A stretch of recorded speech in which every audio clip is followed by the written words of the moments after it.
Baik, kita lanjutkan materi kedua ya.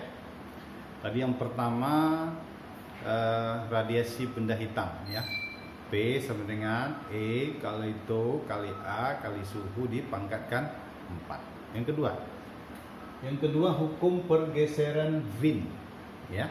Ini percobaan membuktikan atau mencari bagaimana hubungan suhu dengan panjang gelombang. Kita lihat. Eksperimennya ditampilkan dalam grafik, yaitu grafik ke atas intensitas yang mendatar panjang gelombang. Ya. Nah, kalau suhunya bervariasi 3, katakanlah T1, T2, T3, maka nanti variasi suhunya menunjukkan puncak grafik berbeda. Ya. Semakin tinggi puncak grafik, maka suhunya semakin besar. Ingat ya, semakin tinggi puncak grafik, suhunya semakin besar. Berarti dari grafik bisa kita lihat T1 lebih besar dari T2, kemudian T2 lebih besar dari T3. Ingat, puncak tinggi menandakan suhunya tinggi.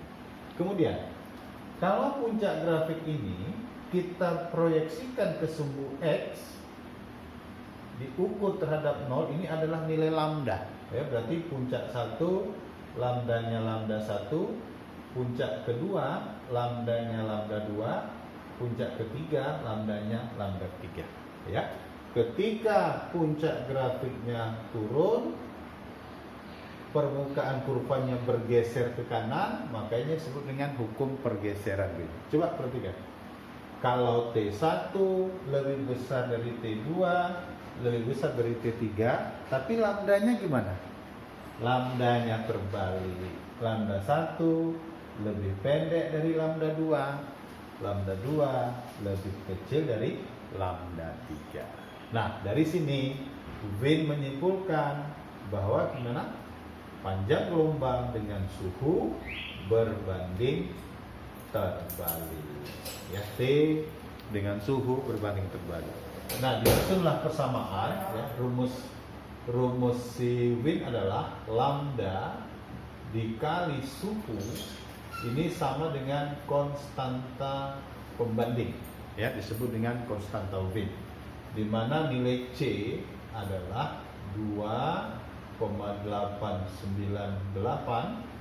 dikali 10 pangkat minus 3 meter Kelvin. Ya, jadi kesimpulan apa? Lambda dengan suhu berbanding terbalik. Baik.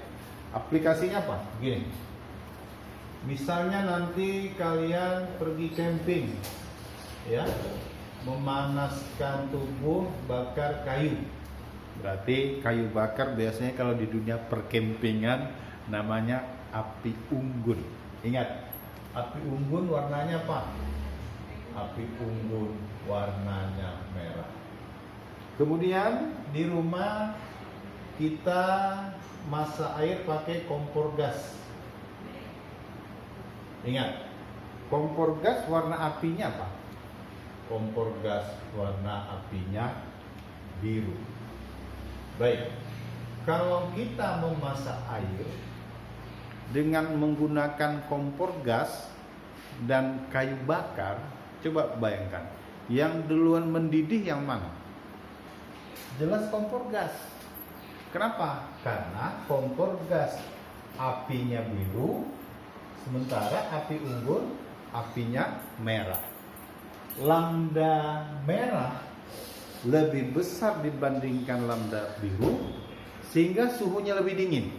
Ya, makanya api biru lambdanya kecil, suhunya besar. Nah, urutannya ingat ya. Meiji Kuhibiniu merah, Meiji Kuhibiniu. Ingat, ini semakin ke kanan frekuensi gimana? Frekuensi semakin besar, ya kan? Makin ke kanan frekuensi semakin besar, sementara panjang gelombangnya semakin kecil. Nah, merah ke biru, ya, merah dibandingkan biru. Panjang gelombang siapa yang lebih besar? Karena semakin ke kanan panjang gelombang makin kecil, berarti lambda merah dibandingkan lambda biru tentu lebih besar lambda. Ingat, karena lambda dengan suhu berbanding terbalik, karena lambda merah lebih besar dari lambda biru, berarti suhu merah gimana?